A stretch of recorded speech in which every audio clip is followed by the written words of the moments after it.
speaking to now Ryan Pocock. Ryan, first time I met you, I believe. Yeah. Tell the viewers a bit about yourself, your involvement in boxing, and your plans for the future, mate. Yeah. Basically, I've been around the boxing gyms for a while now. I basically turned amateur, had a few fights, struggled to get matched up, turn up for shows and opponents wouldn't turn up, things like that, and there wasn't really a lot about in the amateurs to gain experience. So I've done hundreds of rounds a year with the boys, find people like Gavin Gwynn, Dee Selby, Jamie Cox, no one better to learn from. And so we decided it was time to turn over to the pro ranks and give it a go, and I'm more than confident. I signed with Chris Sanagar, and we're ready to go as soon as the shows get going. So what amateur gym were you from, mate? I boxed out at St Joseph's. I boxed out at this gym. We only managed to get two amateur bouts, and we wanted more. I was ready all the time, we were ready to fight every week if possible, but there wasn't enough bouts around to make that happen. So we've decided it's time to go to the pros and give it a go there. So I'm a bit of an unknown quantity, but that's the way I wanted to be. I don't want anyone to know too much about me. I'm here to surprise a few. So did you enter the Welsh Championships as an amateur? No, we looked to go into the Welsh, but it got called off due to COVID and things like that. So that was the plan, just to gain that little bit more experience. But I entered the novices the year before, and I boxed a boy actually who's now joined this gym in the final, and I lost in the split unfortunately, but he's a very good boxer. Mercedes, his name is Mercedes Kamara, a very good boxer. He'd be one to look out for in the future. But like we say, we went to go to the Welsh and it got cancelled due to COVID, and unfortunately we haven't been able to box since, but we'll be busy as soon as we can be. So what's your background, mate? Did you play any other sports when you were younger, or any other combat sports? No, I've never done any other combat sports. I've always been in and around gyms, played football, I was not a bad athlete overall. I played ice hockey at a very good level when I was younger. I played football at Welsh League level, which was okay. But obviously boxing, I've managed to take it that little step further and, come on. I've been around the gyms, I know my way around the boxing ring. I've done plenty of sparring and that, but I've never actually boxed until later on. So now that we're here and we're ready to go. So if you don't mind me asking, mate, how old are you? 30. So I'm obviously late coming into the boxing. But I haven't got many miles on the clock. I live the life. I don't drink, I don't smoke, I live the right life. And I don't feel 30, I feel like I'm in my prime. I'm strong, I'm still fit, and like I say, ready to go. Most people, I guess, when they hit 30, they might have played football or rugby when they're younger, they're considering hanging their boots up. Yeah. But you were doing the opposite by taking up a brand new sport. I mean, what's the motivation for you? Why have you decided to become involved in boxing, which is arguably the toughest sport there is?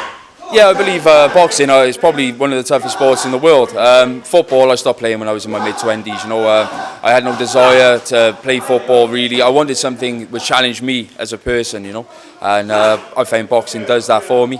Like I say, I haven't just come into boxing last minute. I have boxed for a few years, but not competitively, but I've been learning. And like I say, now is the right time. It was now or never. I didn't want to sit there in 10 years' time saying I could have. I wanted to sit there in 10 years' time and say I did. So that's what we've done, and we're going to do it. So at what stage are you now? Have you got your licence? Yeah, we've been to the board. The board are happy. They said they were happy with everything. So we've got the licence. I've got my management agreement. All we got left to do is the medicals, but we're more than confident to pass them. I'm fit. I'm healthy. I'm in good health. So as soon as we're ready to go, as soon as they shows, we'll be ready and we'll be on. So realistically, have you got a target, or are you just going to see how things go? My target is, first year I want to take as many learning fights as possible, and then I want to start stepping up and challenging myself, in the Welsh area and see what comes of it. There's some good boys around my weight. I know Morgan Jones and things like that. He's Welsh champion at super middleweight. And at middleweight, I think Jordan Withers in this gym, I think he's the best middleweight in Wales at the minute. And I'm sparring Jordan and sparring people like Jamie Cox, and I do okay. They're real clever boys, but I'm learning all the time, and that gives me the confidence to go and put it into the fights on the night. And I believe that I'll challenge a few people, and we'll see where it goes. So, are you going to be boxing for titles around middleweight, super middle? The plan is super middleweight, yeah. The 12 stone I'll make comfortably, I'll be fit and I'll be strong there. But later down the line, if middleweight come up, then yeah, it's a possibility I could do that too. But super middleweight is where I'll be comfortable and I'll feel strong. And you mentioned some of the guys you're in the gym with, some of the best fighters in the world, like Dee Selby and British title challengers like Gavin Gwynn. What's it like sharing a gym with guys like that?